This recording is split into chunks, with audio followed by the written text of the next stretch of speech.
మనం ప్రస్తుతం పశ్చిమ గోదావరి జిల్లా తాడేపల్లిగూడెం రూరల్ మండలం పుల్లాయిగూడెం దగ్గర ఉన్నటువంటి రాజీవ్ దీక్షిత్ సేంద్రియ వ్యవసాయ క్షేత్రంలో ఉన్నాం. అయితే ఇక్కడ పూర్తిగా 16 ఎకరాలు పూర్తి ఎక్స్టెంట్లో పూర్తిగా సేంద్రియ వ్యవసాయం అయితే చేస్తున్నారు. ఒక పక్కన కొంతవరకు వరి, కొంతవరకు అపరాలు, కొంతవరకు కూడా 5 లేయర్ మోడల్లో పండ్ల మొక్కలు కూడా పెంచుతున్నారు.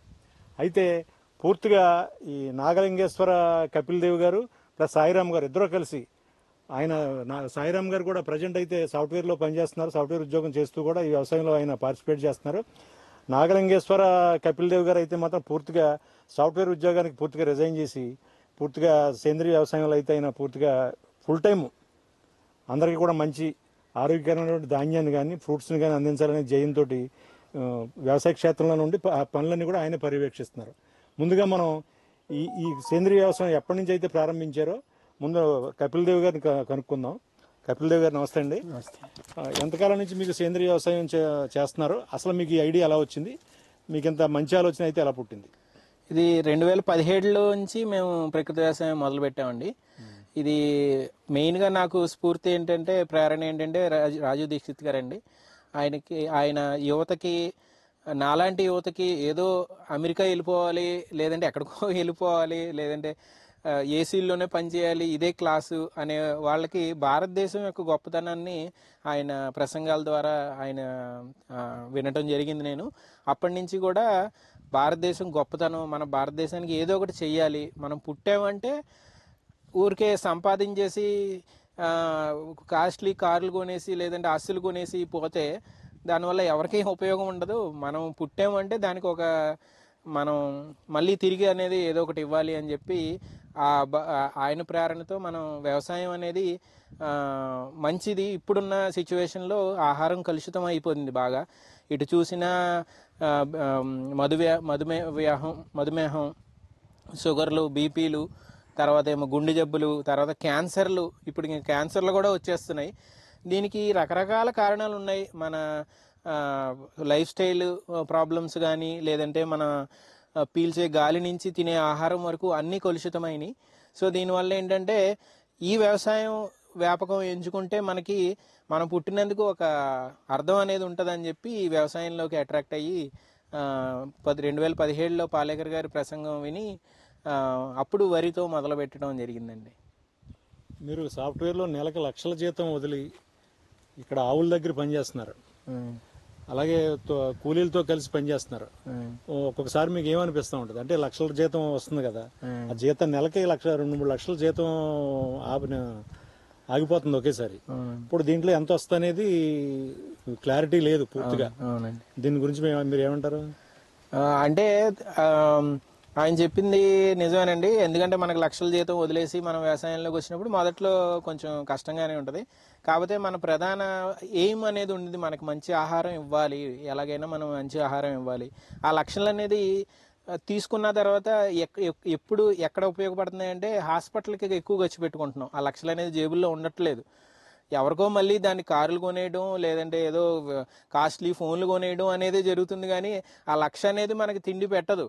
తిండి పెట్టేది ఏంటంటే ఇప్పుడు మనకి ఈ సేంద్రియ వ్యవసాయంలో పండించిన ఆహారమే మనకి తిండి పెడుతుంది. మనం ఎన్నో రెస్టారెంట్లకు వెళ్ళిపోవచ్చు లక్షల జీతంతో, ప్రతి వారం వెళ్ళిపోవచ్చు, అక్కడ తినవచ్చు. కానీ దాంట్లో రుచి అనేది ఎప్పుడు కనిపించలేదు. మాకు ఇక్కడ పొలంలోకి వచ్చి ఇక్కడ సహజంగా పండిన బొప్పాయి, అరటిపళ్ళు, జామ అప్పటికప్పుడు కోసుకుని తింటే అసలు ఎంతో, ఒక్క పండు తింటేనే మాకు కడుపు నిండిపోతుందండి. మనం ఇదే పండు మళ్ళీ ఇంటిలో ఇప్పుడు ఇక్కడ కోసిన పండే, సేంద్రియంగా కోసిన పండే మళ్ళీ ఇంట్లోకి వెళ్ళి ఆ తర్వాత రోజు తింటే మళ్ళీ అంత ఆనందం ఉండదండి. 2-3 కాయలు తినాలనిపిస్తుంది. 2-3 కాయలు తింటే కానీ కడుపు నిండదండి. కాబట్టి ఏంటంటే ఈ సహజంగా పండిన ఆహారం వల్ల మనకి కడుపు నిండుతుంది, నలుగురికి మనం మంచి చేసిన వాళ్ళం అవుతాము. లక్షల జీతం వచ్చినా కూడా అది మళ్ళీ మన కాపాడేది కాదు. అట్ ద ఎండ్ అది మళ్ళీ ఏ హాస్పిటల్కో వెళ్ళిపోతుంది అనే ఉద్దేశంతో ఇదే సాటిస్ఫాక్షన్గా మాకు అనిపిస్తుంది. ఎంత లక్షలు వచ్చినా కూడా దానికన్నా ఇంత మంచి ఆహారం పండించి అది నలుగురికి ఇస్తే ప్రజలు వాళ్ళ ఆరోగ్యం నయం అయినప్పుడు, వాళ్ళ ఆరోగ్యంగా ఉన్నప్పుడు అది లక్షల జీతం కన్నా మంచి సాటిస్ఫాక్షన్ ఇస్తుందనే ఉద్దేశంతో కొనసాగుతున్నామండి. ఇప్పుడు మీ వ్యవసాయ క్షేత్రంలో ఎన్ని రకాల పంటలు పండిస్తున్నారు మీరు? ఇది మేము ప్రధానంగా 2017లో వరి ఒకటే చేసామండి. మాకు అన్ని పంటల మీద అవగాహన లేదు. మా నాన్నగారు కొర్లేపురం పాండురంగారావు గారు, ఆయన వరి అనేది అప్పటి నుంచి కూడా ప్రధానంగా చేసేవారు. వరి తర్వాత చెరుకు కూడా పండించారు. సుమారు 100 ఎకరాల వ్యవసాయం మా నాన్నగారు చేశారు. ఆ తర్వాత నెమ్మదిగా కొంచెం పెద్ద వయసు అయిన తర్వాత దాన్ని మా నాన్నగారు కొంచెం స్పిరిచువల్గా కన్వర్ట్ అయిపోయి కొంచెం పొలం అంతా అమర్చేశారు. ఆ తర్వాత మళ్ళీ నాకు వ్యవసాయం చేయాలి అనే ఉద్దేశంతో ఈ 16 ఎకరాల్లో మేము 5 ఎకరాల మట్టుకి ఇప్పుడు చేస్తున్నాము. ప్రధానంగా ఫస్ట్ వరి వ్యవసాయం మొదలుపెట్టాము. వరిలో నాటి విత్తనాలు చూస్ చేసుకున్నాము. అంటే మనకి హైబ్రిడ్ రకాల్లో దిగుబడి బాగా వస్తుంది, కానీ పోషకాలు తక్కువ ఉంటాయి. కానీ ఇది భగవంతుడు చేసిన నాటి విత్తనాల్లో పోషకాలు ఎక్కువ ఉంటాయి, దిగుబడి తక్కువ ఉంటుంది. అయినా సరే ఇది ఏంటంటే దానికన్నా ఎన్నో రెట్లు, హైబ్రిడ్ విత్తనం కన్నా ఎన్నో రెట్లు క్వాలిటీ అనేది ఉంటుంది. యాక్చువల్గా మనం ఇప్పుడు కెమికల్ వ్యవసాయాల్లో వాటిల్లో ఎక్కువ పండించేయాలి, బస్తాలు పండించేయాలనే ఉంటుంది. కానీ దాంట్లో ఎంత క్వాలిటీ ఉన్నది క్వశ్చన్ మార్క్. మనం పేపర్లో ఇంతకుముందు చూసాము చాలాసార్లు. యాంటీ ఆక్సిడెంట్స్ జీరో, వరిలో యాంటీ ఆక్సిడెంట్స్ జీరో కెమికల్లో పండించే దాంట్లో. కాకపోతే మన ప్రకృతి వ్యవసాయంలోనూ సేంద్రియ వ్యవసాయంలో దాంట్లో చేసిన దాంట్లో ఎన్నో వందల రెట్లు యాంటీ ఆక్సిడెంట్స్ ఉంటున్నాయి. సో అలా మేము అలా వరితో స్టార్ట్ చేసాము. ఆ తర్వాత మేము నెమ్మదిగా వరి ఏంటంటే ఎక్కువసార్లు దున్నటం వల్ల ఈ మనం సూక్ష్మజీవులు వృద్ధి అనేది దాన్ని ఒక 2 అడుగులు ముందుకేస్తే 1 అడుగు వెనక్కి వేయడం జరుగుతుంది ప్రకృతి వ్యవసాయంలో. అందువల్ల వరిని నెమ్మదిగా తగ్గించి మేము పళ్ళు కూడా పండిస్తున్నాము. 5 అంచులు తోట వేసాము. దాంట్లో మామిడి, సపోటా, చింత, నేరేడు ఇట్లా అన్ని పెద్ద వృక్షాలు వేసాము. తర్వాత జామ, బత్తాయి, నిమ్మ ఇట్లాంటి మధ్య రకం వృక్షాలు వేసాము. తర్వాత బొప్పాయి, అరటి 3వ రకం వృక్షం వేసాము. ఈ బొప్పాయి, అరటి అనేది ఇప్పుడు వస్తుంది మనకి ఫలసాయం. అది మేము డైరెక్ట్గా కన్జ్యూమర్లకు అమ్ముతున్నాము. ఇంకా మనం పళ్ళుతో పాటు కూరగాయలు కూడా చేస్తున్నాము. ఏంటంటే మనం తినే ప్లేట్లో ఈ 3 ప్రధానంగా ఉంటాయి కాబట్టి ఈ 3 మేము మొదలుపెట్టాము కూరగాయలతో పాటు. ఇప్పుడైతే ఈ 3 సాగు చేస్తున్నామండి. సహరం గారు నమస్తే అండి. మీరు ప్రకృతి వ్యవసాయానికి ఎలా ఆకర్షితులయ్యారు? సేవ్ సాయిల్ అనే ప్రోగ్రామ్ జగ్గి వాసుదేవ్ గారు స్టార్ట్ చేయడం జరిగిందండి. ఆ సేవ్ సాయిల్ ప్రోగ్రామ్ చూసి నేను మట్టి ఇలా పాడైపోతుంది, నా వంతు సహాయం నేను ఏదో ఒకటి చేయాలని చెప్పి నేను పరితపిస్తున్న రోజుల్లో నాకు విజయరామ్ గారి వీడియో ఆన్లైన్లో చూడడం జరిగిందండి. విజయరామ్ గారిని కలవడానికి నేను ఆఫీస్కి వెళ్ళగా ఆయన అవైలబుల్గా లేకపోతే ఆయన అసిస్టెంట్ గారి దగ్గర తాడేపల్లిగూడెం చుట్టుపక్కల ఎవరన్నా చేస్తున్నారంటే ఆయన కపిల్ దేవ్ గారి నెంబర్ ఇవ్వడం జరిగింది. తర్వాత ఆయన కలిసి నాకు తోచినంత సహాయం నేను ఆయనకి చేస్తున్నాను. మీరు ఇక్కడికి వచ్చిన తర్వాత ఏమి నేర్చుకున్నారు? అసలు నాకు జీరో నాలెడ్జ్ అండి కంప్లీట్గా. నేను స్కూల్కి వెళ్ళి చదువుకోవడం, మన పుస్తక పఠనం అంతా ఉండడం వల్ల నాకు ఫార్మింగ్ ఎలా చేస్తారో అసలు పద్ధతులు ఏంటో అసలు ఏమీ తెలియదు. నేను జీరో స్టేజ్ దగ్గర నుంచే వరి దున్నడం అంటే ఏంటి, దుక్కు అంటే ఏంటి, నారు అంటే ఏంటి, అసలు ఎలా ఏ సీజన్లో ఎప్పుడు స్టార్ట్ చేస్తారు, మనం గ్రౌండ్ బేస్డ్ అగ్రికల్చర్, వరిని గ్రౌండ్ బేస్డ్ అగ్రికల్చర్ అంటామని, లేదా మనం పండ్లనేమో ప్లాంట్ బేస్డ్ అగ్రికల్చర్ అంటామని, వరి మీద పండ్ల తోటలు చేయడం వల్ల మనకి ఎటువంటి లాభం ఉంటుంది, సాయిల్ని ఎలా బాగుపరచుకోగలుగుతాం, ఇలాంటివన్నీ నేను నేర్చుకుంటున్నాను. ఇప్పుడు ప్రధానంగా మీరు కొంత గోసంతతిని ఇక్కడ పెంచుతున్నారు కదండి. అంటే ఎటువంటి గోవులు అయితే మనకి వాటి మూత్రం కానీ బై ప్రొడక్ట్స్ అవన్నీ కూడా మనం ఎలా ఉపయోగించాలి, ఇవన్నీ మీరు ఎక్కడ నేర్చుకున్నారు? ఇది పాలేకర్ గారి శిక్షణ ద్వారానే నేర్చుకోవడం జరిగిందండి. ఇది యాక్చువల్గా పాలేకర్ గారి పుస్తకాలు చదివితే మనకి ఎంట్రికలు నెక్కపరుచుకుంటాయండి. ఎందుకంటే అలా వ్యవసాయం అనేది ఎలా జరుగుతుంది అనేది ఆయన పుస్తకాల్లో రాశారు. అది వింటేనే ఓహో ఇంత ప్రకృతి, ఎంత కాంప్లెక్సిటీ ఉంది ఆ ప్రకృతిలో, దీన్ని మనం ఇంతలా పాడు చేస్తున్నాం అనేది అర్థమైంది. దాంట్లో ప్రధానంగా గోవు పాత్ర అనేది చాలా ఎక్కువ. కృష్ణుడి దగ్గర నుంచి భగవంతుడు మనకి స్వయంగా గోవులతో తిరిగాడు, గోవులతో వ్యవసాయం చేసి మనకి చూపించాడు ఇలా చేసుకోండి అని చెప్పి. కానీ మనం దురదృష్టవశాత్తు అది మనం దూరం చేసుకున్నాం. కాబట్టి పాలేకర్ గారి ప్రేరణతో, రాజీవ్ దీక్షిత్ గారి ప్రేరణతో మళ్ళీ మేము గోవులకి దగ్గరయ్యి వాటితో వచ్చిన వ్యర్థాలు, మూత్రం, పేడతో మేము వ్యవసాయం అనేది కొనసాగిస్తున్నాం. సాయిరామ్ గారు, మీరు పూర్తిగా సాఫ్ట్వేర్ ఉద్యోగం ఒక పక్కన చేస్తున్నారు. కపిల్ దేవ్ గారు పూర్తిగా సాఫ్ట్వేర్ ఉద్యోగం మానేశారు. మీరైతే ఉద్యోగం చేస్తూనే ఈ ఆకర్షితులై ఇప్పుడు ఈ వ్యవసాయంలోకి ఆయనకి సపోర్ట్గా దీంట్లో నిలబడ్డారు. మీరు ఎలా బ్యాలెన్స్ చేయగలుగుతున్నారు? ఉద్యోగంకి నేను పొద్దున్న 5:30, 6 గంటలకల్లా ఇక్కడికి వచ్చేస్తానండి.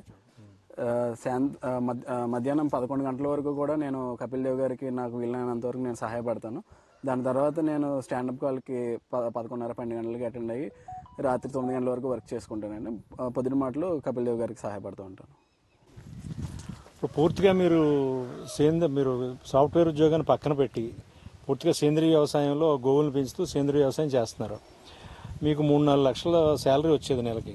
ఇప్పుడు దీంట్లో అంత వస్తుందా? రావట్లేదండి ప్రస్తుతానికి అయితే. అంటే ఆశ ఏంటంటే మన నేల బాగా పాడు చేశారు, కెమికల్ వేసి దాన్ని ఆర్గానిక్ కంటెంట్ అన్నిటిని 20% నుంచి బ్రిటిష్ వాళ్ళు రాకముందు 20% ఉన్నది.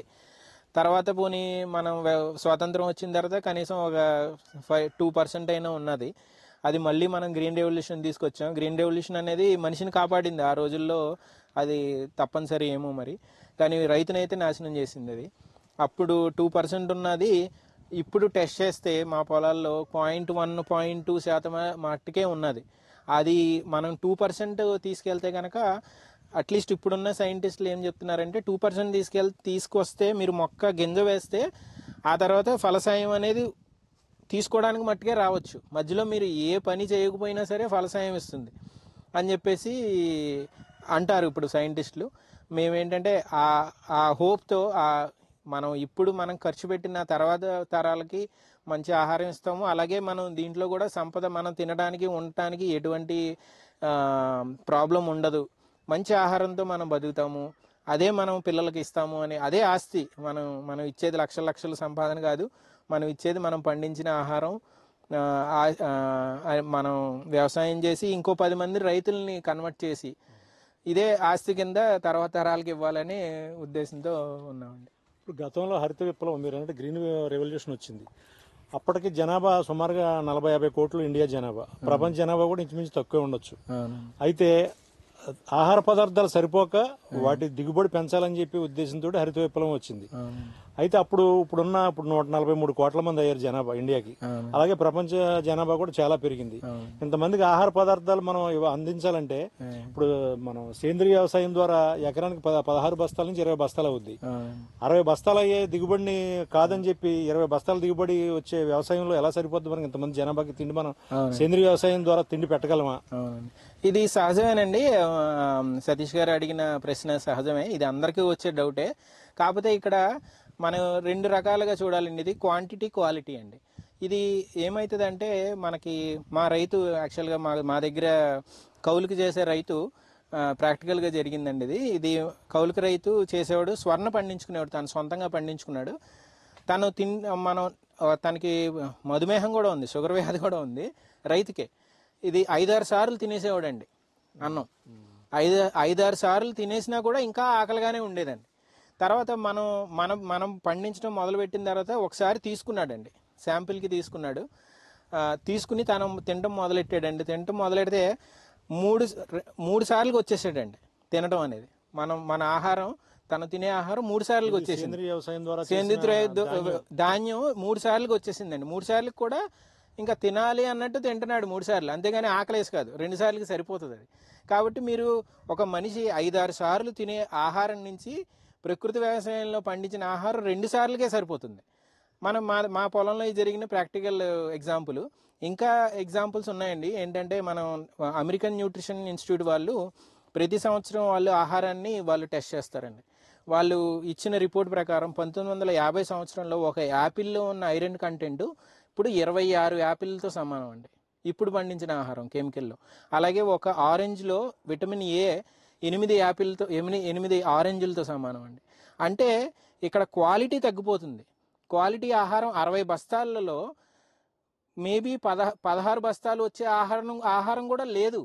అందువల్ల ఏంటంటే మనం అన్నిసార్లు తింటాము కాబట్టి మనం అది నిజంగా కావాలి అని అనుకుంటున్నాం ఇప్పుడున్న సిచ్యువేషన్ ప్రకారం. కానీ ఎప్పుడైతే మనం ప్రకృతి వ్యవసాయం చేసి మంచి ఆహారం ఇచ్చామో అన్ని రెట్ల ఆహారం కూడా అవసరం లేదు. మనం లిమిటెడ్గానే తింటాం, ఎందుకంటే మంచి క్వాలిటీ ఆహారం తింటాం. క్వాలిటీ తీసుకున్నప్పుడు క్వాంటిటీ అవసరం లేదు.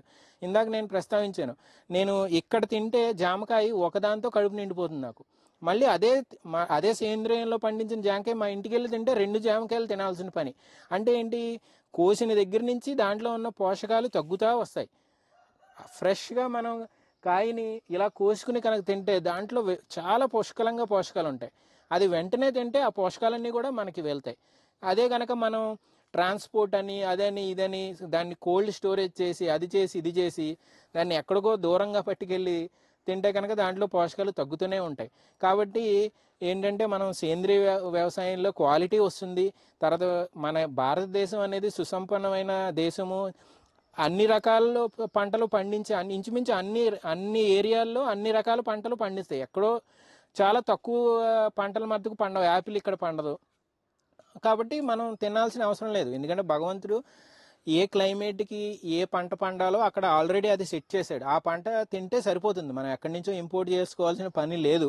కాకపోతే మనకి ఫెసిలిటీ వచ్చింది, ట్రాన్స్పోర్ట్ ఫెసిలిటీ వచ్చింది, కాబట్టి మనం అది మిస్ అవ్వకూడదు. యాపిల్ తినకూడదని నేను అన్న, కానీ ప్రధానంగా ఇక్కడ పండించిన ఆహారమే తింటే సరైన పోషకం వస్తుంది. కాబట్టి ఎక్కువ క్వాంటిటీ అవసరం లేదు. కాబట్టి మనం సేంద్రియంలో పండించింది సరిపోతుంది అనేది మాకు ప్రాక్టికల్గా తెలిసింది. ఇది పైగా మనం వేదాల్లో కూడా మనం మహాభారత టైంలో చూసుకుంటే, తర్వాత రామాయణంలో చూసుకుంటే అసలు యాక్చువల్గా మనకి జనాభా తగ్గుతూ వస్తుంది. ఎందుకంటే మహాభారతంలో మన రామాయణంలో వింటే ఎంతమంది వానరులు ఉన్నారు. అప్పుడు ఎన్ని సున్నాలో అది మనకి సంఖ్య కూడా మనం వేయలేము. అంతమందికి ఆహారం ఉన్నది అప్పుడు. అంతే కదా. మనం గ్రీన్ రెవల్యూషన్ తెచ్చేసి ఇప్పుడు మనం ఆహారం ఇవ్వలేమోనే ఆలోచిస్తున్నాం. కానీ ఇదివరకు ఈజీగా 10-12 మంది పిల్లల్ని కనేసేవారు. మన నానమ్మలు అమ్మమ్మలు కూడా 10-12 మంది పిల్లల్ని కన్నారు. అంటే ఇప్పుడు మనకి ఎంతమంది ఉన్నాం, 1-2 ఉన్నాం. 3 అంటే అబ్బో మీకు చాలా సంతానం ఉంది అంటున్నాం. అలాంటిది 12 మందికి మరి ఆహారం ఎలా వచ్చింది? ఇప్పుడు ఒక 30-40-50 ఏళ్ళ నుంచే కదా మనకు వచ్చిన గ్రీన్ రెవల్యూషన్. మరి అంతకుముందు కొన్ని వేల లక్షల సంవత్సరాల నుంచి వ్యవసాయం జరుగుతూనే ఉంది. మరి అప్పుడు సరిపోయిన ఆహారం అనేది ఇప్పుడు ఎందుకు సరిపోదు అనేది మనం అండర్స్టాండ్ చేసుకోవాలి, అవగాహన పెంచుకోవాలి దీని మీద. సాయిరామ్ గారు, ఇప్పుడు మీరు సద్గురు దగ్గర సేవ్ సాయిల్ ప్రోగ్రాంలో మీరు పాలు పంచుకున్నారు. అది నేలలో కర్బన శాతాన్ని ఎలా పెంచాలి? పెంచడం మనం గ్రౌండ్ బేస్ అగ్రికల్చర్, వరి నుండి మనము ప్లాంట్ బేస్ అగ్రికల్చర్ మారాలి. మారడం వల్ల ఏమవుతుందంటే ఈ ప్లాంట్లో ఉన్న రూట్స్ భూమిలోకి లోతుగంట చొచ్చుకుంటూ వెళ్తూ ఉంటుంది. అక్కడ ప్లాంట్ ఏం చేస్తుంది అంటే సన్లైట్ డైరెక్ట్గా నేల మీద పడకుండా ఒక కవరేజ్ ఇస్తుంది. ఆ టెంపరేచర్లో మైక్రో ఆర్గానిజమ్స్ ఇల్లు కట్టుకుంటాయి కదా, అవి చచ్చిపోకుండా వాటి ఇల్లు పాడవకుండా ఉండే పరిస్థితి ఏర్పడుతుంది. ప్లాంట్ బేస్ అగ్రికల్చర్లో పండ్ల తోటల్లో మనం దున్నాల్సిన అవసరం లేదు. అదే మనం గ్రౌండ్ బేస్ అగ్రికల్చర్లో వరిలో మనం ప్రతిసారి పంట వేసిన ప్రతిసారి దున్నుతూ ఉండాల్సి వస్తుంది. దున్నినప్పుడు వాటి ఇంటిని మనం చీల్చేసి వాటి ఇంటిని మనం సన్ టెంపరేచర్స్కి ఎక్స్పోజ్ చేసేస్తుంటాం. అవి చచ్చిపోతూ ఉంటాయి.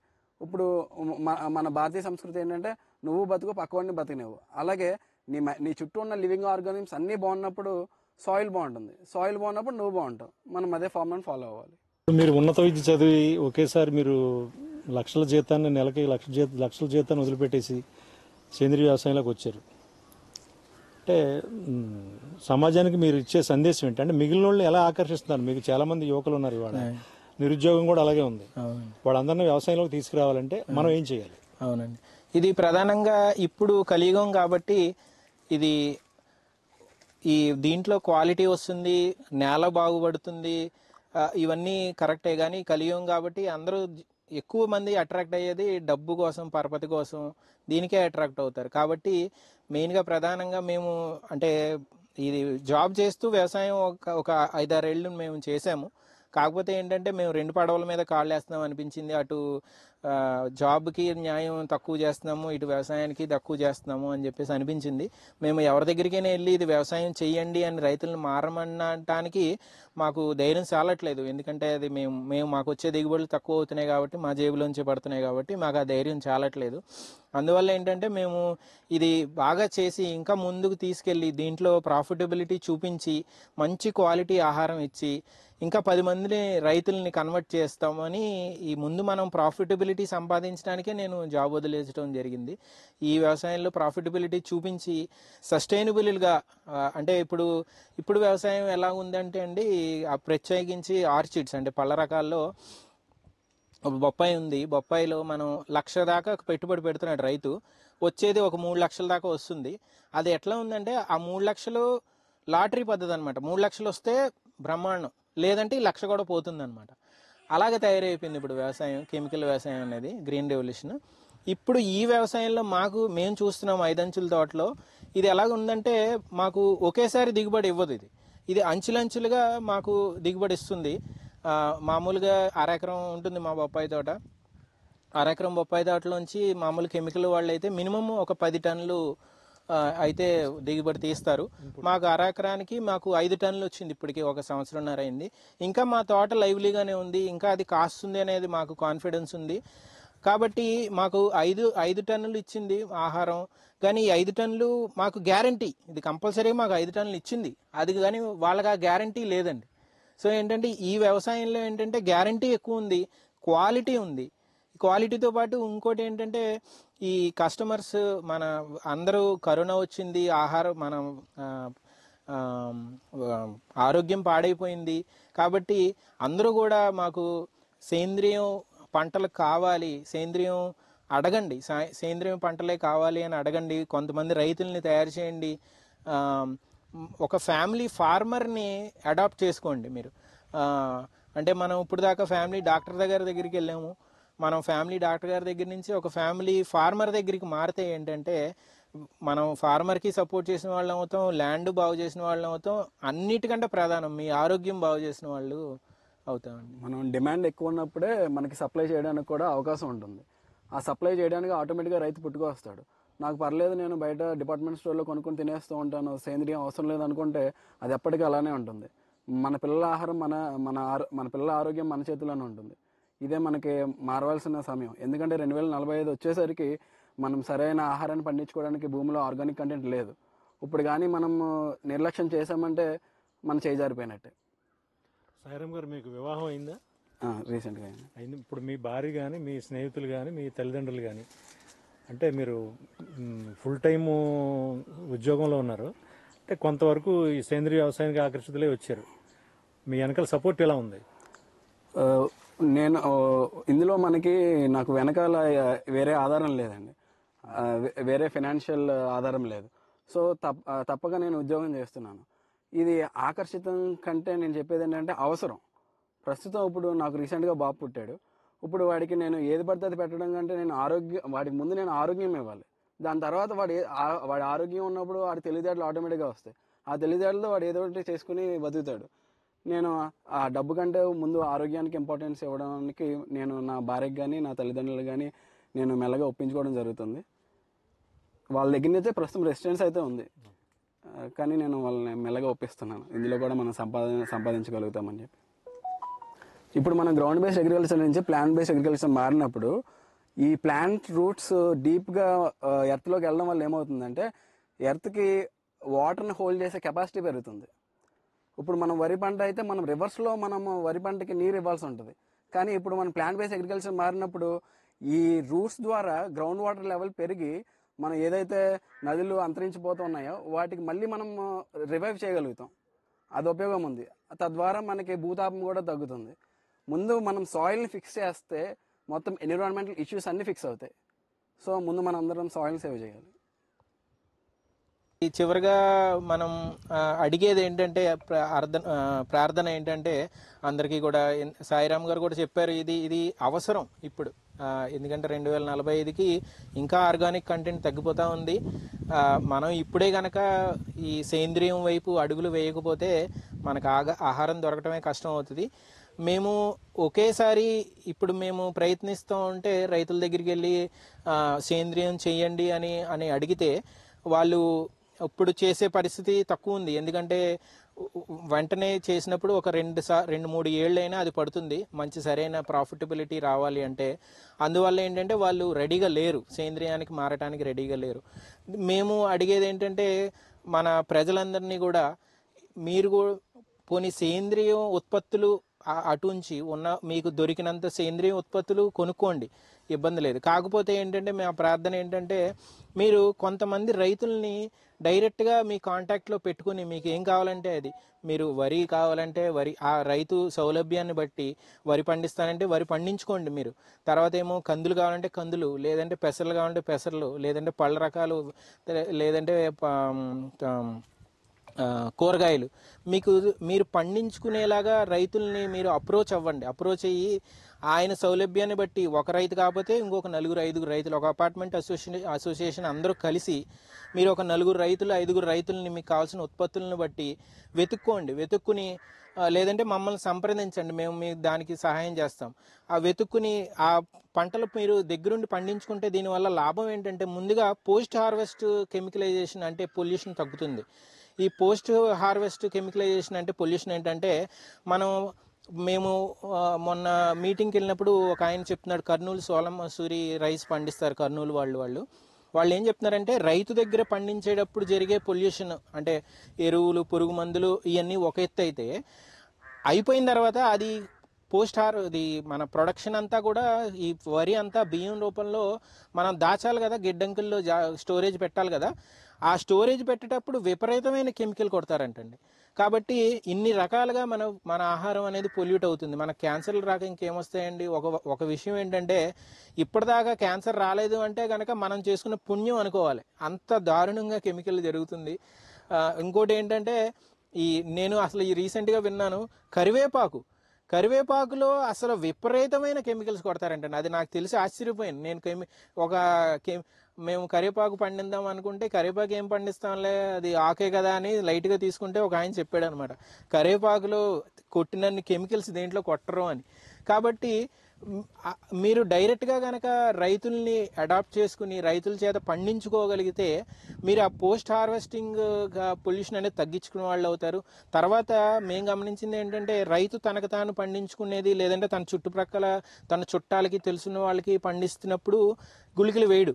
ఎందుకంటే గుళికలు అనేది చాలా విషతుల్యం అది. కాబట్టి మీరు ఎప్పుడైతే రైతుతో డైరెక్ట్గా కాంటాక్ట్ అయ్యి అతని దగ్గర స్వయంగా ఆహారం తీసుకున్నారో మీకు రైతు కూడా ఆయన వేసే కెమికల్స్లో ఆయన కొట్టే కలుపు మందుల్లో మీకు తక్కువ ఎఫెక్ట్ పడే అవకాశం ఉంటుంది. అలాగా నెమ్మదిగా మనం సేంద్రియం వైపు నెమ్మదిగా అడుగులు వేయచ్చు. మనం రైతుతో మాట్లాడి భరోసాగా ఉండి మేము భరోసా ఉంటాం, మీ ఉత్పత్తి మేము కొంటాం, మీ కలుపు మందులు వేయకండి లేదంటే గుళికలు వేయకండి అనేది చెప్పి ఆయనతో పండించుకుని స్వయంగా తినండి. అంటే ఒక ఫ్యామిలీ డాక్టర్ నుంచి ఒక ఫ్యామిలీ ఫార్మర్ వైపు మనం అడుగులు వేస్తే మనకి కంపల్సరీగా 2045 కల్లా మనం మంచి మొత్తం భారతదేశాన్ని అంతటినీ కూడా మనం మళ్ళీ సేంద్రియం వైపు అడుగులు తీసి మనం మళ్ళీ ఈ స్వర్ణ భారతం అలాగే స్వర్ణ ఆంధ్రప్రదేశ్ని కూడా సాధిస్తామని మాకు బలంగా నమ్ముతున్నామండి. హరే కృష్ణ. ఇది ప్రకృతి వ్యవసాయం మేము 2017లో మొదలుపెట్టామండి. ఈ వ్యవసాయం అనేది ప్రకృతి వ్యవసాయం అనేది ప్రధానంగా జరిగేది ఆవులతోనే. ఇది మన పూర్వీకులు కృష్ణుడితో సహా అందరూ అలాగే చేసి చూపించారు. అదే బాటలో మేము పయనిద్దామని చెప్పి ముందుగా పెద్ద ఆవుని కొనటం జరిగింది. అన్నిటికంటే ముందు అది ఆ ఆవుని 2017లోనే కొనటం జరిగింది. ఆ కొనకముందే మనం ఈ షెడ్ అంతా వేసి అంటే మూత్రం అది కలెక్షన్ జరిగేలాగా ట్యాంకు పెట్టి పక్కనే ఈ మిగతా ఒక్కొక్క ఆవు ఒక్కో సంవత్సరంలో అప్పటి నుంచి 2017 నుంచి కూడా ఒక ఆవు సమకూర్చుకున్నాం. దీంట్లో పెద్ద ఆవులు ఏమో బయట నుంచి సమకూర్చుకున్నాయి. ఈ మూడు కూడా ఈ ఆవు, ఆ పెద్ద ఆవు, తర్వాత ఈ ఆవు, ఈ దోళ్ళన్నీ కూడా మా దగ్గరే పుట్టినాయి.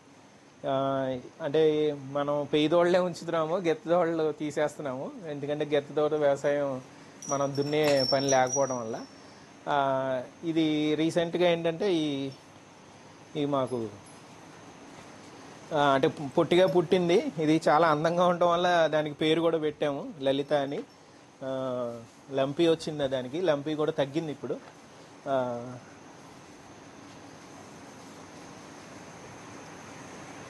ఈ ఆవు పొట్టలో సూక్ష్మజీవులు అనేవి కోటానుకోట్లుగా ఉంటాయి. ఇది మా ప్రతి జీవిలోనూ ఉంటాయి. ప్రతి జీవిలోనూ ఉంటాయి, కాకపోతే ఆవులో ఎక్కువ ఉంటాయని మనకి పాలేకర్ గారు చెప్పారు. ఆయన మా గురువు గారు. ముందుగా ఆయన క్లాసులు అటెండ్ అయిన తర్వాత మేము వ్యవసాయం అనేది మొదలుపెట్టాం. ఈ ఆవు పొట్టలో ఏంటంటే 1 గ్రాము ఆవు పేడలో కొన్ని కోట్ల రకాల సూక్ష్మజీవులు ఉంటాయి. ఆ సూక్ష్మజీవులే వ్యవసాయం చేస్తాయి. అందరూ మనం వ్యవసాయదారుడు వ్యవసాయం చేస్తాడని అనుకుంటారు, కానీ ప్రధానంగా వానపాములు సూక్ష్మజీవులే వ్యవసాయం చేసేది. మనం చేయాల్సిందల్లా ఏంటంటే ఆ ప్రకృతిలో భగవంతుడు డిజైన్ చేసిన దాన్ని మనం పాడు చేయకుండా జరగనివ్వాలి. వ్యవసాయం అంటే మనం అది జరుగుతుందో లేదో చూసుకోవడం అనేది మెయిన్ వ్యవసాయదారుడి కర్తవ్యం. అంతే తప్పితే అంతకన్నా ఏమీ లేదు. కాకపోతే ఇప్పుడు ఈ గ్రీన్ రెవల్యూషన్ వచ్చి అంతా పాడు చేయడం వల్ల ఏంటంటే నేలలు పాడైన తర్వాత కొంచెం వ్యవసాయదారుడు మళ్ళీ అది లైన్ చేయడానికి, మళ్ళీ అది ప్రకృతితో మమేకం చేయడానికి కొంచెం కష్టపడాల్సి వస్తుంది ఇప్పుడు. కానీ ప్రధానంగా పాత్ర అంతా ఆవులదే అనమాట వ్యవసాయంలో. ఇది మనం ఆవులు వ్యవసాయం చేయడం, ప్రకృతి వ్యవసాయం చేయాలి అనగానే ఆవులను తెచ్చుకోవాలి అని ఇందాక మనం అనుకున్నాం కదా. ఈ ఆవులు మెయిన్గా ప్రధానంగా ఆవులు ఎందుకంటే ఆవు నుంచి వచ్చిన పేడ మూత్రమే మనకి వ్యవసాయానికి ఉపయోగపడేది. ఇది ఆవు పేడ ఎంత దానికి ఇంపార్టెన్స్ ఉంది అంటే మిగతా జంతువు పేడ ఏది కూడా మనం ముట్టుకోము, చూస్తే కూడా చాలా అసహించుకుంటాం కదా. అలాంటిది మనం ఆవు పేడని మనం దాన్ని నీళ్ళలో కలిపి మనం ఇల్లు అలుక్కుంటాము, గొబ్బెమ్మలు పెట్టుకుంటాము. ఇట్లా రకరకాల మన సాంప్రదాయాలు అన్నింటిలో కూడా ఆవు పేడని అన్నీ మిగతా ఏది జంతువు అయినా చూసి అసహించుకునేది మన పేడను పట్టుకుని మాత్రం మనం ఆవు పేడని చాలా దగ్గరగా తీసుకుంటాం. అది ఆఖరికి కొన్ని సాంప్రదాయాల్లో, వైష్ణవ సాంప్రదాయాల్లో చేతులు భోజనానికి ముందు తర్వాత కూడా ఆవు పేడతోనే కడుక్కునే సాంప్రదాయం ఉంది, సబ్బు కింద వాడుకునే సాంప్రదాయం. ఈ వ్యవసాయంలో ప్రధానంగా పాత్ర పేడను మూత్రం పోషిస్తాయి. ఈ పేడలోను మూత్రంలో కూడా కోటానుకోట్ల సూక్ష్మజీవులు ఉంటాయి. ఆ సూక్ష్మజీవులు మనకి అన్అవైలబుల్ ఫామ్లో ఉన్న న్యూట్రియంట్స్ని అవైలబుల్ ఫామ్లోకి తీసుకొస్తాయి. ఆ పని మూత్రంను పేడ చేస్తాయి. మేము ఏం చేస్తామంటే ఈ మూత్రాన్ని అంతటినీ ట్యాంక్లో కలెక్ట్ చేస్తాము. పేడనేమో డైరెక్ట్గా తీసుకుని పచ్చి పేడని తర్వాత ఎండు పేడని కూడా 2 రకాలుగా వాడతాము. ఈ పచ్చి పేడని మనం ఎలా చేస్తామంటే మైక్రో ఆర్గానిజమ్స్ కోసం వాడతాం. అంటే ఇప్పుడు మనం పాలల్లో తోడు వేసినట్టు మనం ఎలా అయితే బ్యాక్టీరియా వేస్తామో అలాగే ఈ పేడని కొంచెం మొత్తంలో తీసుకుని దాన్ని నీళ్ళల్లో కలిపి తర్వాత కొంచెం బెల్లము, కొంచెం ద్విదళం పిండి అంటే కంది పిండి కానీ లేదంటే శనగపిండి కానీ ఉలవ పిండి కానీ మనకి ఏది చీపుగా దొరికితే అది తీసుకోవచ్చు. ఇవన్నీ కలిపేసి 200 లీటర్ల డమ్లో ఒక 10 కేజీలు పేడ, 10 లీటర్ల మూత్రం, 2 కిలోలు బెల్లం, 2 కిలోలు పప్పుల పొడి, ఒక పుట్ట మన్ను, ఒక గుప్పిడి మట్టి, ఇవన్నీ తీసుకుని ఒక డ్రమ్ములో 200 లీటర్ల డ్రమ్ములో కలిపేసి మనం 2 రోజులు దాన్ని ఫెర్మెంట్ చేస్తాము సూక్ష్మజీవులు డెవలప్ అవడానికి. ఆ తర్వాత మనం దాన్ని చేలోకి నీళ్ళతో పాటు మనం ఇస్తాం అన్నమాట. మన పంట చేలోకి నీళ్ళతో పాటు ఇస్తాం. అది ఒక రకమైన పచ్చిపేడను మేము వాడుకుంటాము. ఇంకా ఈ ఎండుపేడను ఏంటంటే ఈ మనం ఒక కుప్ప కింద వేసి పెంట కుప్ప కింద వేసి అది మనం పంట వేయకముందు అది ఆ పెంటని తీసుకెళ్ళి బాగా చీకిపోయిన తర్వాత మనం పొలంలో వేస్తాం. అదేంటంటే ఆర్గానిక్ కంటెంట్ పెరగడానికి అనమాట. ఈ ఆర్గానిక్ కంటెంట్ మెయిన్గా ప్రధానంగా ప్రకృతి వ్యవసాయంలో కానీ అసలు వ్యవసాయంలోనే మన నేల సారానికి ఇండికేషన్ ఏంటంటే అది కార్బన్ శాతం, సాయిల్ ఆర్గానిక్ కార్బన్ అంటారు అది ఇంగ్లీష్లో. ఈ కార్బన్ శాతం అనేది పెరిగితే ఇది మన బ్రిటిష్ వాళ్ళు రాకముందు మనం వ్యవసాయం చేసినప్పుడు పూర్వం నుంచి 20% ఉండేది ఆ సాయిల్ ఆర్గానిక్ కార్బన్. ఇప్పుడు అది 0.1 నుంచి 0.5 ఆ రేంజ్లోనే ఉన్నది. మనం ఏదైతే పంజాబ్ అనే రాష్ట్రంలో బాగా వ్యవసాయం జరుగుతుంది అనుకునే రాష్ట్రంలో అక్కడ 0.1% ఉన్నది. తర్వాత అరుణాచల్ ప్రదేశ్, ఒరిస్సా ఇలాంటి ప్రాంతాల్లో ఏదైతే మనకు వెనకబడింది అని మనం అనుకుంటామో అలాంటి ప్రాంతాల్లో ఇంచుమించు 2% దాకా ఉంది కార్బన్. ఏంటంటే వాళ్ళు సాంప్రదాయంగా వ్యవసాయం చేస్తున్నారు కాబట్టి ఆ సాయిల్ ఆర్గానిక్ కార్బన్ కాపాడబడింది. ఇప్పుడు సైంటిస్టులు ఏమంటారంటే ఈ సాయిల్ ఆర్గానిక్ కార్బన్ 2% కనుక వస్తే కనుక మీ పంటలు బ్రహ్మాండంగా పండుతాయి అని చెప్పేసి చెప్తున్నారు. అలాంటప్పుడు అసలు 20% అనేది మన ఊహక ఎంత బాగా పండుంటాయో పంటలు అనేది మనం ఊహించుకుంటే తెలుస్తుంది. మనం ఆవు పేడతో ఇందాక జీవామృతం అనేది చెప్పాము. ఈ జీవామృతంతో పాటు మనం చాలా రకాల ఎరువులు కానీ లేదంటే పురుగు మందులు కానీ తయారు చేస్తాం. ఇది వన్ ఆఫ్ ద ఐటమ్ ఏంటంటే దశపర్ణి అంటారు. దశపర్ణి అంటే ఇది 10 రకాల ఆకులు అనమాట. పర్ణి అంటే ఆకు. ఇది వేప, గానుగ, తర్వాత జామ, బొప్పాయి, దానిమ్మ ఇట్లాంటి మన పశువులు తిన్న ఆకులన్నీ తీసుకుని దాన్ని చిన్న చిన్న ముక్కల కింద కట్ చేసేసి ఆవు పేడ మూత్రంలో మనం ఫెర్మెంట్ చేస్తాం. ఇది ఇంకా వెల్లుల్లిపాయలు, పచ్చిమిరపకాయ, అల్లం, వెల్లుల్లి అన్నీ కూడా కలుపుతాం ముద్దలు చేసి. ఇది ఇట్లా ఒక 40 days ఫర్మెంట్ చేసిన తర్వాత ఇది మనం స్ప్రే చేసుకుంటాం అనమాట. దీనివల్ల ఏంటంటే ప్రధానంగా ఈ వ్యవసాయంలో, ప్రకృతి వ్యవసాయంలో పురుగు అనేది చావదు. పురుగుని చంపం. మనం పురుగుని ఏం చేస్తామంటే వికర్షించుకునేలా చేస్తాం. దాని ఆహారం లేకుండా చేస్తాం. ఆహారం లేకుండా చేసినందువల్ల ఏంటంటే అది ఇక్కడి నుంచి వెళ్ళిపోతుంది అనమాట. ఇక్కడ తిండి లేదు నాకు అనే దాంతో అది వెళ్ళిపోతుంది అనమాట. అందువల్ల ఏంటంటే ఈ ప్రకృతి వ్యవసాయంలో ప్రధానంగా ఏంటంటే శ్రమ ఉంటుంది. ప్రతి వారం కూడా మనం నేల మారేదాకా, నేల సాయిల్ ఆర్గానిక్ కార్బన్ అనేది 2% అయ్యేదాకా, లేదంటే 5%, 10% అట్లా పెంచుకునేసరికి మనకి ఇలాంటి అవసరాలు కూడా పోతాయి. ఈ పెస్ట్ మేనేజ్మెంట్ కూడా పోతుంది అనమాట. అప్పుడు 2% అయితే పెస్ట్ కూడా మనం పట్టించుకోకర్లేదు. కానీ ఆ 2% అయ్యేదాకా మనం ప్రతి వారం కూడా మనం ఏదో ఒక స్ప్రేయింగ్ అనేది చేసుకుంటూ ఉండాలి. ప్రధానంగా వేప సంబంధించి, లేదంటే దశపరిణి కానీ, ఇదేమో మనకి పెస్ట్కి సంబంధించి. ఇంకా బలానికి సంబంధించి ఇది పంచగవ్య అంటారు. ఇది పంచగవ్య అంటే ఆవు యొక్క 5 రకాల ఉత్పత్తులు అనమాట. అంటే పాలు, పెరుగు, నెయ్యి, పేడ, మూత్రం. ఈ పంచగవ్యాలతో మనం ఇది తయారు చేస్తాము.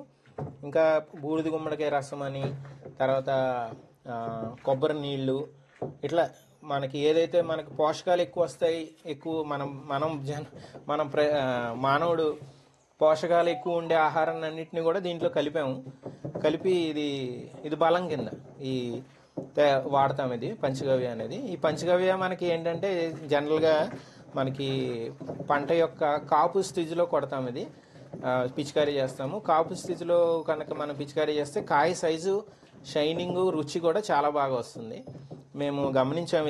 ఇది కొట్టినప్పుడు మన కాయ సైజు మంచి కలర్ వచ్చి కాయ సైజు కూడా పెరగడం గమనించాము. తర్వాత ఇవన్నీ కూడా మేము ఏం చేస్తామంటే ఇట్లా షెడ్యూల్ ప్రకారం చేయాలి. ఇందాక చెప్పాను కదా, మనం ప్రతి వారం కూడా మనం స్ప్రే చేసుకోవాలి అని 2% కార్బన్ వచ్చేదాకా. అందువల్ల ఏంటంటే మేము మొత్తం మా మడిని, ఈ క్షేత్రాన్ని అంటే రకరకాల పంటలు పండిస్తున్నాం ఇక్కడ. దానిని మేము పేర్లు పెట్టుకున్నాము. తూర్పు తోట అనేది ఇది 5 అంచుల తోట. దీంట్లో ఏంటంటే మేము మామిడి, బొప్పాయి, అరటి, సపోటా, నేరేడు ఇట్లా అన్ని రకాల పంటలు వేసాము. దీనికి ఏం చేయాలి, ప్రతి వారం ఏం చేయాలి, ప్రతి నెల ఏం చేయాలి అనేది ఒక షెడ్యూల్ కింద మేము రాసుకున్నాము. అరటికెలకి జీవామృతం పిచికారీ చేయాలి. తర్వాత నూనె చెక్కలు మేము వేప, ఆముదం ఇట్లాంటివి కూడా వాడతాం ఎరువుల కింద. ఈ వేప చెక్కలు, నూనె చెక్కల్లో మనం ఇదే నూనె చెక్కలు. దీంట్లో ఏంటంటే రకరకాల నూనె చెక్కలు మనం వేప, ఆముదం, తర్వాత బోన్ మీల్ కూడా యాడ్ చేసాము. దీంట్లో ఇవి కూడా మనం వాడతాము. ఇవన్నీ కూడా మేము మీకు చూపిస్తాను. ఎరువుల కర్మాగారం మేము తయారు చేసుకున్నాం. ఆ ఎరువుల కర్మాగారంలో వేసేసి మేము ఆ ఎరువులు కర్మాగారంలో వచ్చిన నీళ్ళని, ఫర్మెంట్ చేసిన నీళ్ళని మేము తోటకి ఇస్తాము. స్లర్రీ నీళ్ళు ఇవి. తర్వాత కలుపు అనేది మేము తీయము. మేము కలుపుని ఏం చేస్తామంటే దాన్ని కట్ చేస్తాము. ఆ కట్ చేసే మిషన్తో మేము కట్ చేసాము. ఆ కలుపు కట్ చేయాలనేది. జామకి వేప నూనె పిచికారి. తర్వాత బొప్పాయి కొన్ని మనేదులు ఉన్నాయి, అది ఇంకా వేయలేదు, మేము నారు పోసాము, అది వేయాలి. తర్వాత తెల్లదోమ కూడా కనిపించింది మాకు జామలో, దానికి వేప పిచికారీ చేసాము. ఇంకా అరటి గెలలకు కూడా మేము అరటి బెల్లం అని చెప్పి అదొక పొటాష్కి సంబంధించింది. అది అరటి బెల్లం మేము తయారు చేసుకుని ఫర్మెంట్ చేసి దానికి మేము పొటాష్కి రీప్లేస్మెంట్గా మేము వాడతాం. అది అరటి బెల్లం. ఇలాగే సత్యం గారి మడి అనేది ఇది మా తాతయ్య గారి పేరు. ఇది మేము వరి చేనుకు పెట్టాము. ఇది కోడిగుడ్డు, నిమ్మరసం ద్రావణం నారు వచ్చినప్పుడు చేసాము. తర్వాత ఓరియంటల్ హెర్బల్ న్యూట్రిషన్ అని చెప్పి అది కూడా పిచికారీ చేసాము. ఈ ఊడుపు అనేది 12వ తారీఖు జరిగింది, ఒకటో నెల. ఇంకా చేప బెల్లం అనేది కూడా తయారు చేస్తాము, అది కూడా మేము పిచికారీ చేసాము. ఈ మొత్తం మా క్షేత్రం పేరు శ్రీ రాజీవ్ దీక్షిత్, ఆయన మా గురువుగారు ప్రధానంగా. మాకు ప్రేరణ కలిగించిందంతా కూడా ఆయన మన భారతదేశం గురించి, ఆవు యొక్క గొప్పతనం గురించి, మన ఆయుర్వేదం కానీ, మన భారతదేశ ప్రతి సాంప్రదాయం గురించి కూడా ఆయన మా వీడియోల రూపంలో మనకి చెప్పడం వల్లే మాకు కనువిప్పు కలిగింది. ఇదివరకు వేరే కంట్రీస్, భారతదేశం అంటే ఒక అమెరికా గొప్ప, లేదంటే యూకే గొప్ప అనుకునేవాళ్ళం కాదు. అన్నిటికంటే భారతదేశం గొప్ప, ఇది కర్మభూమి అని తెలియజేసింది ఆ రాజీవ్ దీక్షిత్ గారే. ఆ రాజీవ్ దీక్షిత్ గారి ప్రేరణతోనే మాకు మనసు మారి ఎక్కడో పరిగెట్టే కన్నా మనం మళ్ళీ మన పల్లెటూరు రావాలి, మన ఇంటికి రావాలి, ఇంటికి వచ్చి మనం పూర్వీకులు చేసిన వ్యవసాయం చేయాలి, చేసి మన నేలను కాపాడాలి, ఆరోగ్యాన్ని కాపాడాలి. ఆ తర్వాత అన్నిటికంటే ప్రధానంగా ఏంటంటే మన దేశ జీడిపి పూర్వం 30% ఉండేది మొత్తం ప్రపంచంలో. దేశానికి ఈ భారతదేశం 30% జీడిపి ఉండేది. అలాంటిది ఇప్పుడు అది కనీసం సింగిల్ డిజిట్లో ఉందో లేదో కూడా నాకు తెలియదు. మళ్ళీ మనం మన భారతదేశాన్ని మళ్ళీ 30% జీడిపికి తీసుకెళ్లాలనేది మా సంకల్పం. దీక్షిత్గా అంటే ప్రధానంగా అన్నిటికీ మేము ఒక్కో మడికి ఏం చేస్తున్నామో ప్రతి మడి కింద రాసాము. మొత్తం క్షేత్రానికి ఏం చేయాలి అనేది, ఈ పంచగవ్య తయారీ చేయాలి, తర్వాత OWDC అని చెప్పి ఒరిజినల్ వేస్ట్ డీకంపోజర్, ఇది మేము గడ్డి మళ్ళీకి వాడతాము. ఇది గడ్డి మళ్ళీకి ఏంటంటే మామూలుగా ఆవు పేడ అనేది వేస్తే దాంట్లో స్లర్రీ కానీ జీవామృతం కానీ వేస్తే ఆ వాసనకి ఆవు అనేది గడ్డి తింటలేదని చెప్పి ఈ OWDC తెప్పించి, ఇది కూడా ఆవు పేడ నుంచి వచ్చిన బ్యాక్టీరియానే. కాకపోతే ఏంటంటే అది సైంటిస్టులు దాన్ని సెపరేట్ చేసి ఆవు పెంచుకొని లేని వాళ్ళు కూడా వ్యవసాయం చేయగలగాలి అని చెప్పి అలా OWDC అని ఒరిజినల్ వేస్ట్ డీకంపోజర్ కింద తయారు చేసి ఇచ్చారు. అది మనం వాడుతున్నాము. తర్వాత బయోకల్చర్స్, ఇది ఇంతకుముందు తయారు చేసాం. అది కూడా మళ్ళీ ఆవు పేడ నుంచి వచ్చింది. ఆ కల్చర్స్ అంటే అజిటోబ్యాక్టర్ అని, అజోస్పెరిలియం అని, ఇట్లా రకరకాల బ్యాక్టీరియాలు మనకి, అవి అన్నీ కూడా తయారు చేసాం విడిగా మేము. తర్వాత లాస్ట్ది ఏంటంటే డిష్ వాషర్ మేము ప్రధానంగా కెమికల్ వాడటం తగ్గించాలి. ఎందుకంటే మనం అంట్లతో ఉన్నప్పుడు ఆ పొర అనేది అలా లైట్గా కనపడుతుంది, దానివల్ల క్యాన్సర్లు అవి వస్తున్నాయి. మనం ఆవు పేడ, మూత్రం, తర్వాత వేప, నిమ్మతో కూడా మనం డిష్ వాషర్ తయారు చేయొచ్చు. సో ఆ డిష్ వాషర్ కూడా మేము తయారు చేస్తాం. ఇది వేరే క్షేత్రంలో ఉంది. ఇది కొత్తగా మేము టేక్ అనేది మేము కట్ చేసాము. దానికి అయోధ్య అని పేరు పెట్టాము, అయోధ్య మడి అని. ఎందుకంటే పైనుంచి చూస్తే కరెక్ట్గా అది రామ, లక్ష్మణ, సీత, ఆంజనేయ స్వామి ఫోటో ఉంటుంది కదా, ఆ రూపంలో ఉంది. కాబట్టి అయోధ్య మడి అని పేరు మన సాయిరామ్ గారు పెట్టారు దానికి.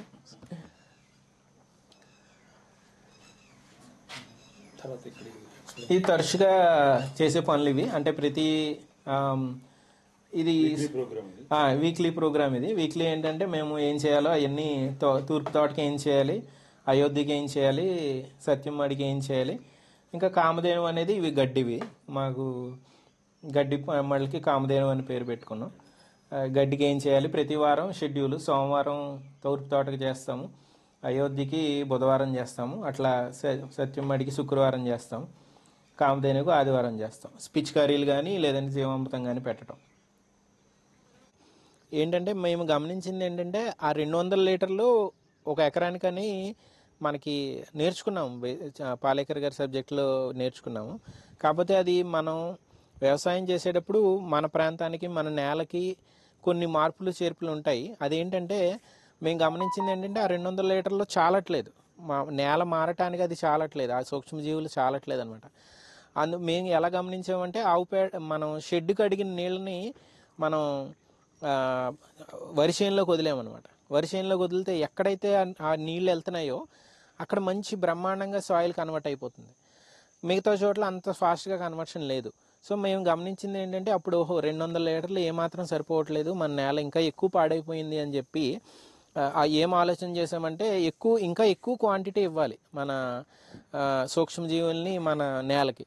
సో దానికి ఏం చేయాలంటే పచ్చిపేడిస్తే మన మొక్కలు పాడవుతాయి. అందువల్ల ఏం ఆలోచన చేసామంటే ఒక బయోగ్యాస్ స్లర్రీ రూపంలో కనుక మనం ఇస్తే అదే పచ్చిపేడని మనకి మొక్క పాడవదు, మళ్ళీ పంట అనేది నేల అనేది మారుతుంది అని చెప్పి ఆ ఆలోచనతో మేము బయోగ్యాస్ ప్లాంట్ ఒకటి ఏర్పాటు చేసాము. ఇది ఇన్పుట్ అనమాట. దీంట్లో ఏంటంటే పచ్చి పేడను తీసుకుంటాము, దానికి సమాన క్వాంటిటీలో వాటర్ కలుపుతాము. వాటర్ కలిపేసి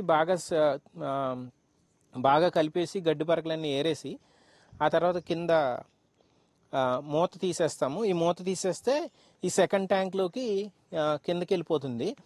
ఈ ఇచ్చిన పచ్చిపేడ వాటర్తో కలిపి కిందకి వెళ్ళిపోయి మనకి పాతది మనం ఇది ఈరోజు ఇచ్చామనుకోండి, ఒక 10-15 రోజుల ముందుది పైన ఉంటుంది తేటలాగా.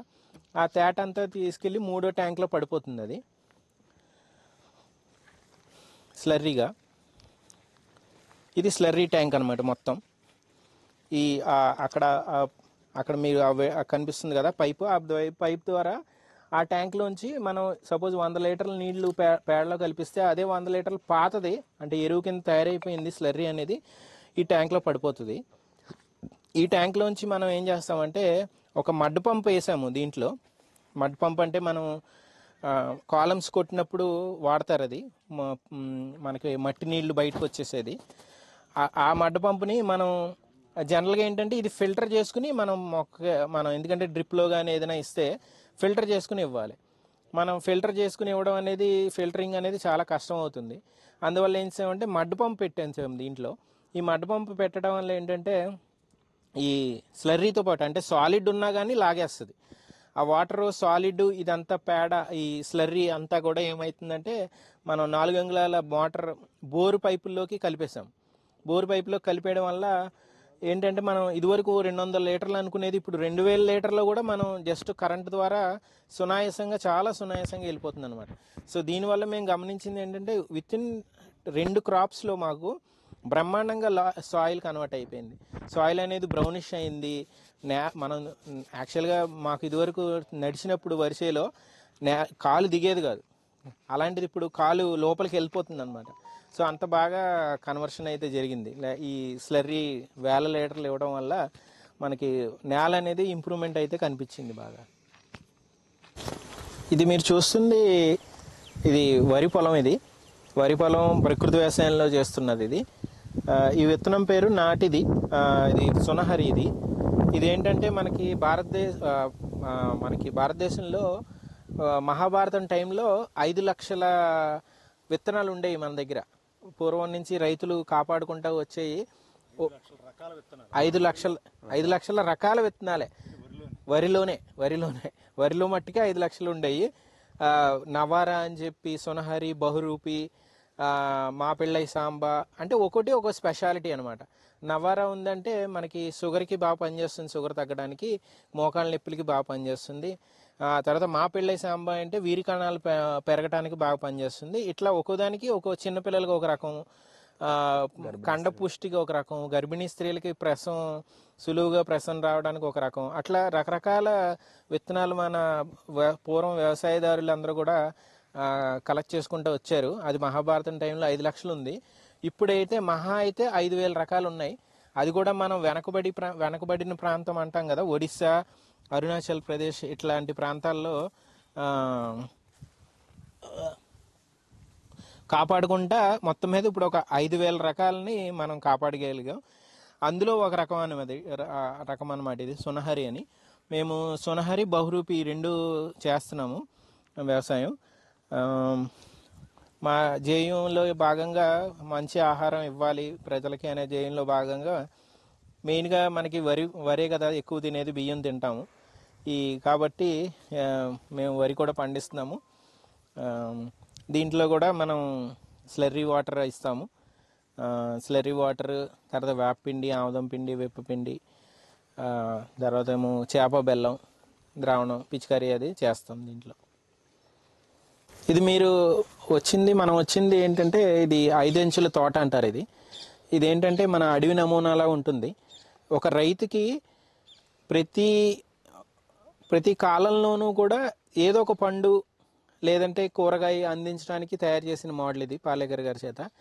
దీంట్లో ప్రధానంగా ఏంటంటే మన సూర్యరశ్మిని ఎఫెక్టివ్గా, ప్రొడక్టివ్గా వాడుకోవడం. ఇది మన బ్రిటిష్ వాళ్ళు మనకు అలవాటు చేసింది ఏకపంట విధానాలు. ఆ ఏక పంట విధానాల్లో ఆ, వస్తే పంట వస్తుంది, లేదంటే ఆ టైంకి ఏదైనా మార్కెట్ కండిషన్స్ బాగోపోయినా రేట్ రాదు, లేదంటే ఏదైనా ప్రకృతి వైపరీత్యాలు వస్తే కనుక ఆ పంటే పాడైపోతుంది. సో ఏక పంట విధానాల వల్ల మళ్ళీ పెస్ట్ కూడా ఎక్కువ వస్తుంది. సో రకరకాల నష్టాలు ఉన్నాయి ఏక పంట విధానాల వల్ల. సో ఆ ఏక పంట మన పూర్వం నుంచి కూడా మనం మన పూర్వీకులు ఈ మల్టీ లేయర్ని ఎక్కువ రకరకాల పంటలు పండించేవారు. సిరిధాన్యాలు, వరి, అలాగా పళ్ళు, కూరగాయలు, అలా ఒకే పొలంలో రకరకాల పండ్లు, ఆ, మొక్కలు పండించేవారు. అలాగే మళ్ళీ మనం పూర్వ సాంప్రదాయాన్ని మళ్ళీ మనం తీసుకొస్తూ ఈ 5 అంచుల తోట మనకి పాలేకర్ గారు డిజైన్ చేశారు. ఈ 5 అంచులు ఏంటంటే సూర్యరశ్మి అంచులంచులుగా మనం తీసుకోవడం అనమాట. ఇది బాగా మహావృక్షాలు ఇవి నేరేడు, తర్వాత పనస, మామిడి, కుంకుడు, కుంకుడు కూడా వెనకాల ఉంటుంది. ఇట్లా పెద్ద వృక్షాలు, మహావృక్షాలు ఇవి ఏంటంటే సూర్యరశ్మి బాగా కావాలి, బాగా హైట్ వెళ్తాయి ఇవి. అది ఫస్ట్ లేయర్. ఇది ఈ 5 అంచుల తోటలో ఫస్ట్ లేయర్. సెకండ్ లేయర్ ఏంటంటే medium size trees. Medium size ఏంటంటే బత్తాయి, జామ, సీతాఫలము, ఇట్లాంటి మీడియంగా పెరిగే సైజ్ దానికి కింద అనమాట. ఈ పెద్ద చెట్ల కింద ఈ 36 అడుగులు ఒక పెద్ద చెట్టు వస్తుంది, 18 అడుగులకు ఒక మీడియం సైజ్ చెట్టు వస్తుంది. ఈ 18కి ఇంకా కింద ఏంటంటే 6 అడుగులకు ఒక బొప్పాయి, అరటి కూడా పెట్టాము. ఏంటంటే మనకి ఈ పెద్ద చెట్లు ఇవి ఫలసాయం ఇచ్చేసరికి ఒక 5 ఏళ్ళు 4 ఏళ్ళు అయినా పడుతుంది ఇది కమర్షియల్గా మనకి వర్కౌట్ అవడానికి. ఈ 5 ఏళ్ళు రైతు అనేది ఆగటం, అప్పటిదాకా వెయిట్ చేయాలి పంటేసి అంటే అవ్వని పని.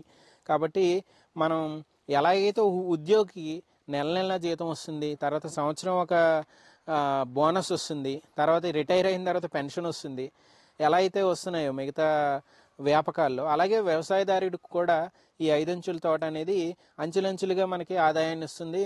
కనీసం ఒక ప్రకృతి వైపరీత్యం వలన కానీ, లేదంటే మార్కెట్ కండిషన్ వల్ల కానీ ఒక పంట పోయినా సరే ఇంకో పంటలో అయినా సరే మనకి రైతు నిలబడటానికి అవకాశం ఉంటుంది. మనం వేసింది ఏంటంటే ఇక్కడ మన ఇంటి పట్టుకు అని చెప్పి మనం ఇక్కడికి వస్తే ఏదో ఒక ఫ్రూట్, సీజనల్ ఫ్రూట్ తినడానికి అని చెప్పి ఒక్కొక్కటి 4-5 రకాలు వేసాము. దీంట్లో నేరేడు వేసాము, సపోటా వేసాము, పెద్ద చెట్టుల్లో మామిడి వేసాము, పనస వేసాము, తర్వాత కుంకుడు కూడా వేసాము. ఎందుకంటే మన కుంకుడుకాయలు మనకి డిష్ వాషింగ్ కానీ తలకు కానీ పనిచేస్తాయని చెప్పి కుంకుడు కూడా మనం వేయడం జరిగింది. ఇవి మహావృక్షాల్లో వేసాము. తర్వాత రెండోది మధ్య రకాల్లో ఏంటంటే సీతాఫలము, బత్తాయి, పంపర పనసకాయి, జామ, నిమ్మ, ఇట్లా వేసాము. ఆ తర్వాత 3వ అంచులో ఏంటంటే బొప్పాయి, అరటి పెట్టాము. ఈ తర్వాత మనం ఒకటి కొత్త విధానం మనం ఆలోచన వచ్చింది ఏంటంటే, మనం ఈ ల్యాండ్ అనేది మనది కొంచెం గట్టి నేల, ఇది గ్రావెల్ నేల. సో గ్రావెల్ నేల ఈ గొల్లదనం రావాలి అని చెప్పి ఈ వట్టివేళ్ళని పెంచడం జరిగింది. ఈ వట్టివేళ్ళు వేరేంటంటే ఒక 10-15 అడుగుల దాకా ఇది వేరు అనేది కిందకి వెళ్తుంది. సో ఇది సాయిల్ బ్రేక్ చేస్తుంది అనమాట ఇది. సో సాయిల్ని బ్రేక్ చేయడం వల్ల పక్కనే ఉన్న మొక్కకి ఈ సాయిల్ బ్రేక్ అవ్వడం వల్ల, లూజ్ అవ్వడం వల్ల ఏరేషన్ బాగా ఆడుతుంది. కాబట్టి ఈ మొక్కలను కూడా మేము పెట్టాము దీంట్లో. తర్వాత లాస్ట్ లేయర్లో ఏంటంటే మనం పసుపు కూడా పెట్టాము. అంటే పసుపు అయిపోయింది, మీకు కనపట్లేదు ఇప్పుడు. లాస్ట్ అంటే ఈ నీడకి వచ్చే మొక్క కాబట్టి పసుపు కూడా పెట్టాం. ఇట్లా మన సన్లైట్ని ఎఫెక్టివ్గా యూటిలైజ్ చేసుకోవడమే ఈ 5 లేయర్ కాన్సెప్ట్ అనమాట. ప్రధాన ఆహారం వరి కాబట్టి అందరూ వరి సాగు చేయడం జరుగుతుంది. వరి సాగు చేయడం వల్ల వచ్చే నష్టం ఏంటంటే మనం దున్నాలి. ఈ మైక్రో ఆర్గానిజమ్స్ ఏవైతే ఉన్నాయో మట్టిలో అవి నివాసాలు ఏర్పరచుకుంటాయి. దుక్కినప్పుడు ఆ నివాసాలు మనం వాటిని పాడు చేసి హైయెస్ట్ డిగ్రీస్ ఆఫ్ టెంపరేచర్ మనం దాన్ని ఎక్స్పోజ్ చేయడం జరుగుతుంది. ఆ టెంపరేచర్స్కి అవి చచ్చిపోతాయి అన్నమాట. సో వరి నుంచి పండ్ల తోటలకి మనం మారడం వల్ల మట్టిని మనం దున్నాల్సిన పని ఉండదు. సో వాటిలో మైక్రో ఆర్గానిజమ్స్ బతికుండి సాయిల్ని అలైవ్గా ఉంచుతుంది అన్నమాట. సో పండ్ల తోటలకి మనం మారాలంటే వరి నుంచి మనం అన్నం నుంచి ఎక్కువ పళ్ళు తినడం ప్రారంభించాలి. తిన్నప్పుడు రైతులకు కూడా ఎక్కువ పళ్ళ తోటలు వేయాలని పళ్ళకి డిమాండ్ ఉంది కాబట్టి వాళ్ళు పళ్ళ తోటలు వేసి పెంచడం ద్వారా ఇలాగ మనం సాయిల్ని కూడా ఇండైరెక్ట్గా మనం కాపాడే వాళ్ళని అవుతాం. మనం ఒక డైరీ మిల్క్ చాక్లెట్ 200 రూపాయలు పెట్టి కొనుక్కొని తినడానికి ఇష్టపడతాం, కానీ 50 రూపాయలు పెట్టి 1 కేజీ బొప్పాయి కొనడానికి ఇష్టపడం. ఒకసారి మనం సాయిల్ని కాపాడుకోవాలని, మన పిల్లల ఆహారాన్ని కాపాడుకోవాలని మనము బాగా స్థిరంగా నమ్మి రైతులకి ఈ రకంగా సహాయపడాలని నేను కోరుకుంటున్నాను. ఇది నిజానికి డైరీ మిల్క్ కంటే తీయగా ఉంటుంది. No added sugars. ఇందులో ఉన్న న్యూట్రియంట్స్ ఎందులోనూ ఉండవు.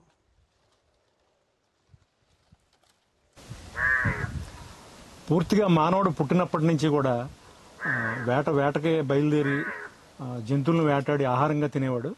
తర్వాత కాలానుగుణంగా సుమారు ఒక 20,000 సంవత్సరాల క్రితం మనిషి సంఘజీవిగా మారడం మొదలుపెట్టాడు. నలుగురు ఎక్కడైతే ఉంటున్నారో అక్కడ అతను కూడా ఉండి వ్యవసాయాన్ని నేర్చుకున్నాడు. అంటే సుమారుగా నాగలు కనిపెట్టడం, విత్తనాలు చల్లడం, ఆ వచ్చిన పంటని తీసుకుని దాన్ని హార్వెస్ట్ చేసి ఆ పంటను తినడం నేర్చుకున్నాడు. అయితే సుమారుగా 12,000 సంవత్సరాల క్రితం అయితే చక్రాన్ని కనిపెట్టాడు. ఆ చక్రం ద్వారా మానవ పురోభివృద్ధి ఎక్కడికో చాలా ఆకాశాన్ని అంటింది. అది అందరికీ తెలిసిన విషయమే. కాకపోతే అప్పటి నుంచి కూడా మనిషి అప్పుడు అడవులు ఎక్కువ ఉండేవి, నీటి వనరులు ఉండేవి, అన్నీ కూడా పర్యావరణం కూడా అంత ఆరోగ్యకరంగా ఉండేది. ఆ మనిషి ఆ స్థాయి నుంచి చాలా ఆరోగ్యంగా కొంతవరకు వచ్చాడు. అయితే జనాభా ఎప్పుడైతే పెరిగిందో, మానవ పురోభివృద్ధి అవడం వలన, విజ్ఞానం పెరగడం వలన కూడా మానవ జనాభా కూడా పాపులేషన్ కూడా విపరీతంగా పెరగడం వలన ఆహార కొరత ఏర్పడింది. ఆహార కొరత ఏర్పడి ఆధునిక భారతంలో కూడా గ్రీన్ రెవల్యూషన్ రావడం, హరిత విప్లవం రావడంతో మళ్ళీ కావాల్సినటువంటి ఆహార పదార్థాలు ఎక్కువ దిగుబడి సాధించడం కోసం ప్రయత్నాలు జరిగినాయి. ఆ ప్రయత్నాలలో భాగంగా రసాయన ఎరువులు ఎక్కువ వాడటం, తద్వారా మనకు వివిధ రకాలైనటువంటి కాలేయానికి సంబంధించి, గుండెకి సంబంధించి, కంటికి సంబంధించి, అన్ని రకాల మెదడుకు సంబంధించి అన్ని రకాల వ్యాధులు కూడా అదే స్థాయిలో ప్రబలటం కూడా జరిగింది.